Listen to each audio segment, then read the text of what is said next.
မဘာသာအဖွဲ့အစည်းတွေဟာဘာသာရေးတာရေးနာရေးလူမှုရေးအသင်းတွေအဖြစ်နဲ့အမျိုးမျိုး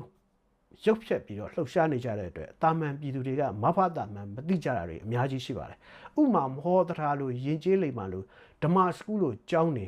သွေးလူအဖွဲ့တွေဆိုလို့ရှိရင်မဘာသာမှန်မသိတဲ့လူတွေအများကြီးရှိပါတယ်မဘာသာစတင်တည်ထောင်ခါစားကတန်ခါအစ်စ်တွေပါဝင်ခဲ့ကြဘူးပေမဲ့အခုခါမှာတော့မြို့ပေါ်မှာပရဟိတနဲ့ဘာသာရေးပညာရေးကျန်းမာရေးတွေကိုဟန်ပြလုပ်နေတဲ့မြေအောက်အဖွဲ့အစည်းတစ်ဖွဲ့ဖြစ်နေပြီးတော့ကျေးလက်မှာတော့ပြူစောတိအဖြစ်လက်နက်ကင်တဲ့အဖွဲ့အစည်းတွေဖြစ်နေကြပါပြီ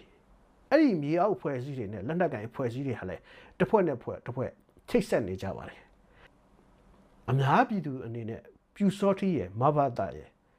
ဗုဒ္ဓသာသနာရဲ့ကိုတိတိကျကျခွဲခြားနားလည်သိမြင်မှုဟာသိပြီးတော့အရေးကြီးလာပါပြီ